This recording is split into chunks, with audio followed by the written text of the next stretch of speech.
Comencé a vivir una vida de un payaso. Nunca intentaste contra tu vida, nunca intentaste nada contra tu vida. Porque ya yo no soportaba más, porque todas las noches el enemigo venía con la misma situación.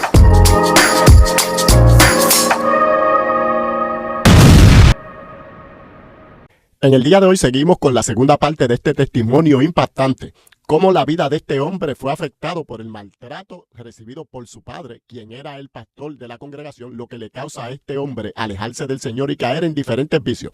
Pero la misericordia del Señor le alcanza y le restaura. Así que no te vayas y continúa disfrutando de este video. La parte de abajo te voy a dejar el link para que disfrutes también la primera parte y sepas todo lo que pasó a este joven que lo llevó a alejarse del Señor. Dios te bendiga, Dios te guarde. No olvides dejar tu comentario y tu like. Tratas tú de recuperar ahí tu matrimonio. ¿Y qué pasa entonces? Entonces, pues, cuando yo trato de recuperar mi matrimonio, pues todos los intentos, pues no, pues verdad, no eran fallidos por la razón de que ya el día que ella se sentó, que rompió conmigo, ella se sentó conmigo y me dijo, mira, ya yo estoy cansado de esto, llevo muchos años luchando con lo mismo y yo siento que ya no hay amor en la relación. Pues si ya no había amor, pues era bien complejo, ¿verdad? Lograr nuevamente, más que ya yo la había acostumbrado a estar, se puede decir, sola, porque yo estaba más tiempo en la calle que estando en mi casa, porque se le hacía, como digo yo, se le hizo hasta más fácil, ¿verdad? Sí, que tú reconoces en realidad que todo fue culpa de la manera en que como tú estabas viviendo tu vida. Pues claro, yo lo reconozco que fue mi estilo de vida, ¿verdad? El que conlleva a toda esta situación. Pero mira si el enemigo es astuto, que utiliza esta misma situación para entonces comenzar a que yo entrara en una depresión. Y entonces comienza a trabajar conmigo. Yo al momento pues no que sabía que algo estaba sucediendo en mi vida, pero al momento pues no quería aceptar que esto me estaba afectando. Haciéndote el bravo, como decimos nosotros, el machito, haciéndote el machito. Haciéndome el fuerte, pero ¿qué sucede? Comencé a vivir una vida de un payaso. Y cuando llegaba a mi casa, comenzaba a llorar y no podía detener. Me encerraba en la habitación, no comía y empecé a tener síntomas de depresión hasta que pues ya no soportaba más.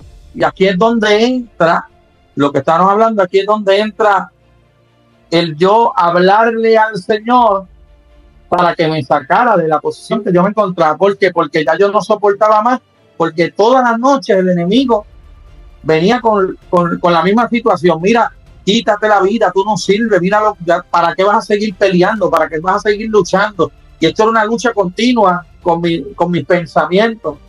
Eliezer, pregunta que te hago, ya que estás, ¿nunca intentaste contra tu vida? ¿Nunca intentaste nada contra tu vida? No, en una sola ocasión me bebí unas pastillas, pero no me hicieron el efecto que yo esperaba. Ok, Dios te guardó también, o sea que sí, cuando te tomaste esa pastilla, lo que tú estabas intentando era atentar contra tu vida. Sí, en ese instante sí. Sí, ok. Porque en ese momento yo lo que quería era, por decirlo así, llamar la atención, porque por eso también lo hice. En el momento lo hice por llamar la atención, porque lo que hice fue también llamar a la persona y decir lo que iba a hacer. Ok. Y las consumí. Ok, y el enemigo te estaba haciendo una camita, como decimos nosotros. Eso es correcto, porque el enemigo lo que quería era destruir el propósito que Dios tenía marcado, que esto es lo que nosotros tenemos que entender, que yo no alcanzara la perfecta voluntad de Dios, lo que Dios tenía marcado para con mi vida. En ese momento yo no lo entendía, pero esto fue lo que me llevó a un día tirarme en el suelo, porque mira esto, ya hacía aproximadamente 6 meses que una persona me había invitado para ese retiro. Ok. Pero yo le decía a la persona, yo no necesito de Dios. Wow. Yo estoy bien, yo no necesito de Dios, yo no voy para allá. Y la persona seguía insistiendo, pero yo no hacía caso. Pero una noche, que ya yo no soportaba más, ya la mente lo que me decía es, o me quito la vida o algo pasa, pues ya yo no soporto más esta situación. Y en ese momento, pues me tiro al piso a llorar y le digo al Señor, Señor, si tú me llamaste, haz algo conmigo. Le dije, porque si tú no lo haces, si tú no haces algo conmigo, lo voy a hacer yo, porque ya estoy cansado. Y me acuerdo que en esta noche escuché una voz que me dijo, el retiro. Hola, quiero agradecerte por visitarnos en nuestro canal y te quiero pedir que si aún no te has suscrito lo hagas en este momento. También te quiero pedir que si encuentras que nuestro contenido te ha bendecido de alguna manera, lo compartas con otras vidas. De esta manera el algoritmo de YouTube nos recomendará a otras personas y de esta manera nuestro canal podrá crecer. Te quiero dar las gracias anticipadamente y te pido que continúes viendo el video. Disfrútalo. Gracias. El Espíritu Santo te susurró al oído el retiro. El retiro. ¿Y cómo haces entonces para llegar al retiro? ¿Qué haces cuando escuchas ese susurro del Espíritu Santo? Pues ahí llamo al muchacho que me había invitado, porque era el único retiro que me habían invitado. Y yo llamé, porque dije, esta es la solución, porque es que ya yo no puedo más. Y llamo al muchacho, incluso el muchacho cuando llamo se ríe. Y me dice, Eli, con esto no se relaja, me dice. No vengas a bromear conmigo. O sea, él ni siquiera podía creer que tú le estabas llamando. Exacto. Y yo le dije, mira, es en serio, le dije, esto es en serio, le dije, porque si yo no voy a hacer retiro, y yo no sé qué yo voy a hacer con mi vida, porque ya yo no tengo opciones. Le dije, si Dios hace algo, pues que lo haga, porque ya yo no puedo, no tengo más ninguna opción. O sea, yo me había acorralado, ya la situación que yo estaba viviendo, las cosas que yo estaban pasando me acorralaron. Y yo digo que eso Dios lo permitió para que yo pudiera alcanzarlo. El amor y la misericordia de Dios a veces permite que nosotros lleguemos al límite para que podamos entender. Entonces, ¿qué hace este joven o este caballero cuando tú lo llamas y le dice que quieres ir, se ríe de ti, pero entonces logra ir a buscarte? Sí, porque entonces después cuando él supo que era en serio, él comenzó a mover la ficha para llevarnos a ese retiro. Ahí fue que se unió Ricky y Edgar, que fueron, ¿te acuerdas? Sí, claro que sí. Él sí. Nos mandó a llamar, yo me acuerdo, pero nos pusieron el nombre de Sadrán Mesa de Bernego. Pero fíjate, el enemigo, yo no sé si tú te recuerdas, pero en este tiempo no se aceptaban personas no creyentes en el retiro de caballeros. No.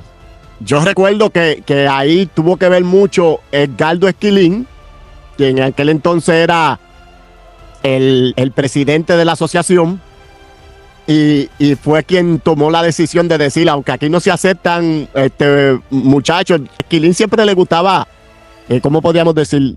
Se dejaba guiar por el espíritu, vamos a decirlo de esta manera, y entendió que había un propósito y rompió las reglas y los aceptaron a ustedes.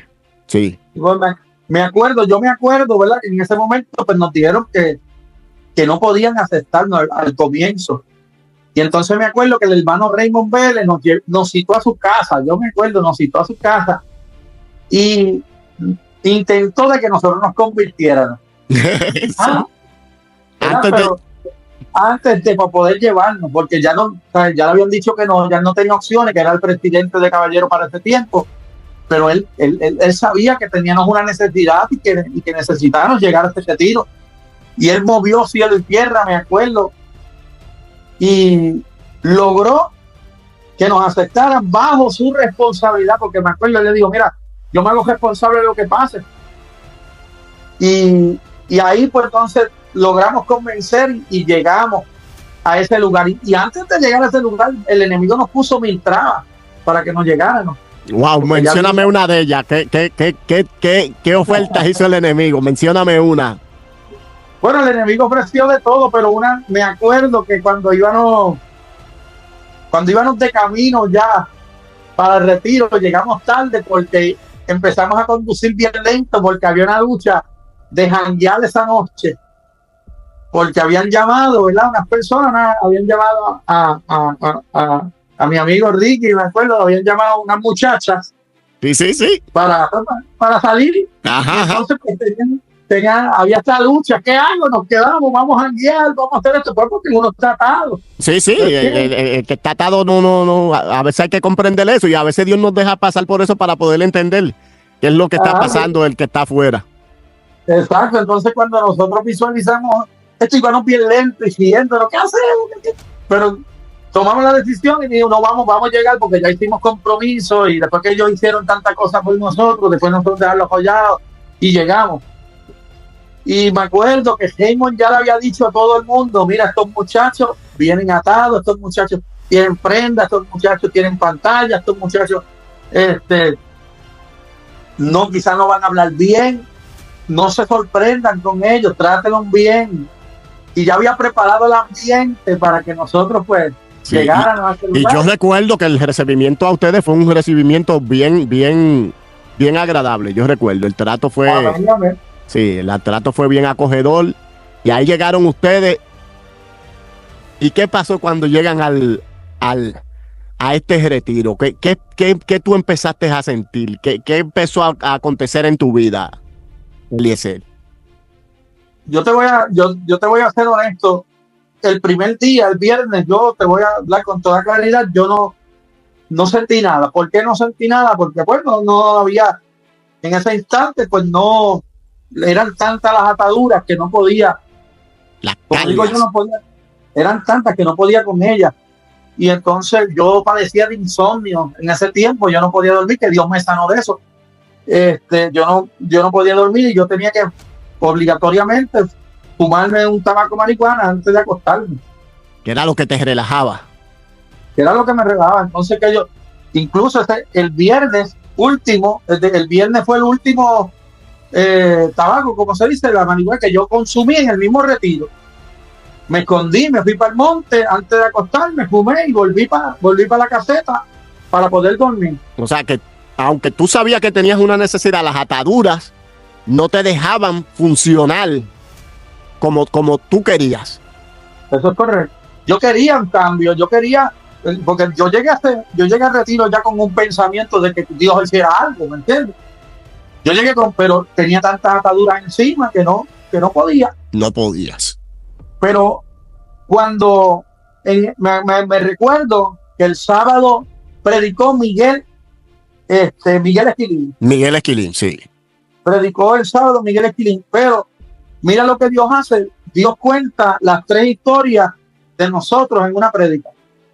Wow. La de Edgar, la de Ricky y la mía. Las 3 historias las contó en aquella prédica. Algo incluso. Y ustedes, que conste que ustedes no conocían a Miguel Esquilín. No, nunca lo había visto. Y entonces mira esto. Incluso eso que te conté, lo último que pasó del carro, de la llamada, él lo contó. Tremendo. Dios haciéndose ver que es un Dios real y que fue quien los trajo a ese lugar. Amén. Wow. Y me acuerdo que cuando terminó esa prédica, el corazón se me quería salir. Y yo no lo aguantaba en el pecho. Y yo me acuerdo que yo les digo a los muchachos, yo no sé lo que ustedes vayan a hacer, pero yo voy a dar el primer paso y yo voy a pasar al frente. Porque yo necesito que Dios haga algo conmigo. Y entonces en ese instante, cuando yo paso al frente, no hago más nada que mirar para el lado, ya ellos estaban en el frente también. Alabanza. Gloria a Dios. Estaban los 3. Y me recuerdo que comenzaron a orar por mí. Y cuando comenzaron a orar por mí, Dios comenzó a romper cadenas. Wow. Pero eso fue al instante. Dios comenzó a desatar algo en mi vida de una manera especial. Y aun cuando ya yo había sido ministrado, yo no podía detenerme de llorar. Dios limpiando esa alma. Y yo no sé si tú puedes recordar, pero muchos hasta se preocuparon. ¿Por qué? Porque ya se había acabado el culto, ya todo el mundo se había ido de la capilla. Y yo estaba todavía en una silla tirado, llorando. Aproximadamente 45 minutos estuve llorando en aquella silla. Que yo tenía un mar de lágrimas en aquel lugar. Y yo mismo no podía entender qué estaba sucediendo. Pero lo que Dios estaba haciendo era limpiándome, rompiendo cadenas, sacando estas cargas de dentro de mí y haciéndome libre. Mira que ese mismo día yo tenía pantalla en la lengua, yo tenía pantalla. Ese mismo día yo, sin nadie decirme nada, yo dije, yo tengo que cambiar mi vida. Y comencé a quitarme las pantallas, comencé a hacer, dije, no voy a hablar más nada malo, no voy a botar la caja de cigarrillo porque yo la llevaba. Y dije, yo necesito cambiar. Y Dios me libertó totalmente de los vicios ese día. Hasta el sol de hoy.